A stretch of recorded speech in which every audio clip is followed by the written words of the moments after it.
से बाहर किए गए हैं रोहित शर्मा। रोहित शर्मा को आराम दिया गया है। रोहित की जगह बुमराह को कप्तानी की जिम्मेदारी दी गई है। सिडनी में खेला जा रहा है 5वां और आखिरी टेस्ट और ये बड़ी खबर इस वक्त की, रोहित शर्मा को इस मुकाबले से आराम दिया गया है। बुमराह को कप्तानी दी गई है। सिडनी में 5वां और आखिरी टेस्ट खेला जा रहा है। बॉर्डर गावस्कर ट्रॉफी से जुड़ा ये बड़ा अपडेट। रोहित शर्मा की परफॉर्मेंस को लेकर लगातार सवाल उठ रहे थे। गौतम गंभीर ने इशारा भी किया था। प्लेइंग 11 को लेकर लगातार चर्चा हो रही थी। खबर थी कि रोहित शर्मा शायद ये मुकाबला ना खेलें और अब खबर ये कि रोहित शर्मा आराम उन्हें दिया गया है और बुमराह कप्तानी संभालेंगे इस मुकाबले में। मेरे साथ में स्पोर्ट्स एडिटर मनोज जोशी भी जुड़ गए हैं, इसको लेकर हम बात करेंगे। मनोज जी, कल ही आपसे पूछा जा रहा था कि क्या रोहित शर्मा और विराट कोहली संन्यास की तरफ आगे बढ़ रहे हैं? जिस तरीके से परफॉर्मेंस है, आप प्लेइंग 11 में रोहित शर्मा का ना होना, ये क्या इंडिकेशंस हैं? देखिए, रोहित शर्मा ने खुद इनिशिएटिव लिया है, जो बहुत स्वागत योग्य बात है, क्योंकि वो अच्छी लय में नहीं दिखाई दे रहे थे।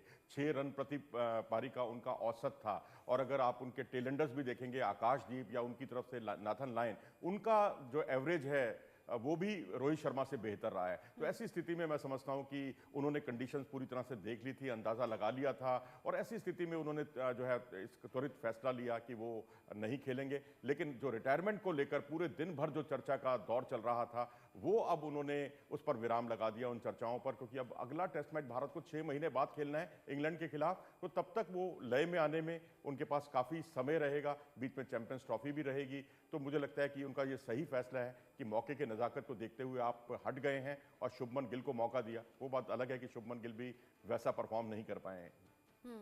अच्छा, रोहित शर्मा ने, आपने कहा कि खुद से अपने विवेक का इस्तेमाल करते हुए फैसला लिया है।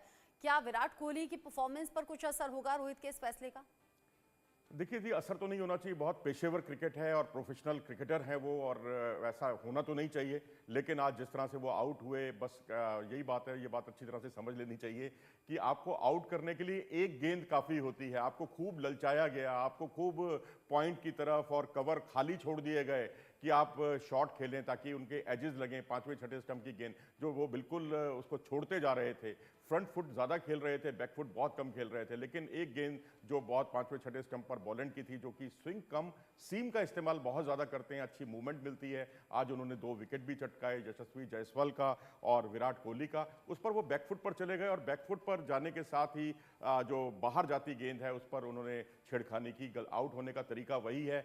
लेकिन ये है कि आज उन्होंने बहुत गेंद को लीव किया, बिल्कुल कमिटेड लग रहे थे हर शॉट के लिए और ऐसा लग रहा था कि गेंद को अपने नज़दीक आने दे रहे थे। ये सबसे अच्छी बात थी, गेंद को लीव करना, गेंद को अपने करीब आने देना। तो उससे लग रहा था कि विराट कोहली बहुत लंबी पारी खेलने वाले हैं। लेकिन लंच तक वो टिके भी और लंच के बाद वो रिदम उनकी टूटी और लंच के बाद उनका आउट होना, लंच से ठीक पहले आखिरी गेंद पर जो है शुभमन गिल का आउट होना, इन दोनों डिसमिसल्स ने भारत की मुश्किलें बढ़ा दी हैं एक बार फिर से। आपने कहा कि जिस तरीके से ये रोहित शर्मा का अपना खुद का फैसला था। अच्छा, कई बार फैसले खुद से लिए जाते हैं, कई बार फैसले लेने के लिए वो माहौल, वो प्रेशर बना दिया जाता है। क्या रोहित शर्मा के साथ भी ऐसा ही हुआ? मुझे लगता है आपकी बात में दम है, क्योंकि माहौल कुछ इस तरह का बन भी गया था और मीडिया का भी प्रेशर था और टीम मैनेजमेंट का भी बहुत दबाव था उनके ऊपर। और वैसे भी अगर आप देखें तो उनके आउट होने के जो तरीके थे बहुत ही ख़राब तरीके थे और उनके कदम चल नहीं पा रहे थे, गेंद को मिडिल नहीं कर पा रहे थे। मिडिल करते थे, डिफेंस करते थे तो एजेस लगते थे, पैरों का मूवमेंट बहुत कम हो रहा था। तो ऐसी स्थिति में उनका बाहर जाना, हम तो पहले ही इसी मंच से आपके साथ बातचीत में भी हमने 2 मौकों पर कहा, मेलबर्न में उनको क्यों खिलाया गया, नहीं खिलाना चाहिए था जब वो लय में नहीं थे। तो अब यहाँ उन्होंने जो फैसला लिया या बाध्य होना पड़ा, जो भी कहिए, एक ही बात है, वो खेल नहीं रहे हैं अल्टीमेटली। अभी शुभमन गिल के लिए दूसरी पारी है अभी, लेकिन उनके लिए तो एक एक रन बनाना बड़ा मुश्किल हो रहा था। तो ये एक स्वागत योग्य फैसला कह लीजिए या ये कहिए कि टीम इंडिया के लिए हित में फैसला। लेकिन बाकी बल्लेबाजों को अब कमिटमेंट अपना दिखाना होगा, क्योंकि आपने लंच तक ही 3 विकेट और उसके तुरंत बाद विराट कोहली का विकेट जो खोया है, उससे मुश्किलें आपकी बढ़ गई हैं, बिल्कुल उसी तरह जैसे कि पिछले कई टेस्ट मैचों में बढ़ती दिखाई दी हैं। जैसा कि आपने शुरुआत में कहा कि वो जो संन्यास वाली फैसले की बात हो रही थी, वो अब कुछ वक्त के लिए टल गई है, क्योंकि अब 6 महीने बाकी हैं सिडनी के टेस्ट में।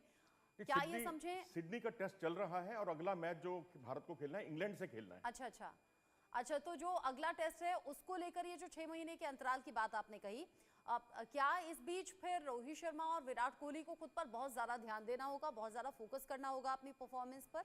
जी हाँ, निश्चित तौर पर। और क्योंकि ये सबक आपको जो है बड़ा क्रिकेटर बनाते हैं, जो आपने गलतियां की हैं उन गलतियों से आप उभरें, क्योंकि यहाँ गलतियां बार बार होती रही हैं, एक बार नहीं, दो बार नहीं। अब विराट कोहली बहुत अच्छा खेले आज, लेकिन एक गेंद थी जहां पर वो उन्होंने गड़बड़ी की। हालांकि शुरुआत में एक उनका कैच भी छूटा था, वो उसमें बाल बाल बचे, लेकिन उससे उन्होंने सबक सीखा था। लेकिन लंच के बाद वही उनकी लय फिर बिगड़ी और उनका आउट होना। तो मैं समझता हूं कि अब इनको थोड़ा अंतराल चाहिए, एक गैप चाहिए, क्योंकि अब ये वनडे क्रिकेट खेल रहे हैं और वनडे क्रिकेट में जिस तरह से भारत 2023 के वर्ल्ड कप में फाइनल तक पहुंचा था, तो अब वो चैंपियंस ट्रॉफी भारत को अभी खेलनी है। तो वहां विराट और रोहित अगर लय में आते हैं तो वो कॉन्फिडेंस उनके जरूर काम आएगा इंग्लैंड दौरे के लिए, इंग्लैंड के खिलाफ सीरीज के लिए। जिस तरीके से 5वें टेस्ट मैच से पहले रोहित शर्मा ने बाहर होने का फैसला किया है, बाकी टीम के जो प्लेयर्स हैं अब उन पर ज्यादा प्रेशर इसलिए भी रहेगा क्योंकि रोहित विराट लगातार सवालों के घेरे में रहे और अब ओवरऑल वो प्रेशर पूरी टीम पर आने वाला है कि हमें अपना परफॉर्मेंस सुधारना है, वरना सवाल हम पर भी होंगे। निश्चित तौर पर, और ये एक दबाव तो है ही, क्योंकि आप ना सिर्फ आप लय में नहीं हैं, ऋषभ पंत की ये सेकंड वर्स्ट सीरीज है। विराट को अगर वो एक सेंचुरी छोड़ दें तो उन्होंने पूरी तरह से निराश किया है इस सीरीज में। रोहित का हम जैसे मैं बता ही चुका हूं कि 6 का उनका औसत रहा है इस पूरी सीरीज में। तो ऐसी स्थिति में मैं समझता हूं कि अब आपके पास जो है WTC से बाहर होने का खतरा है।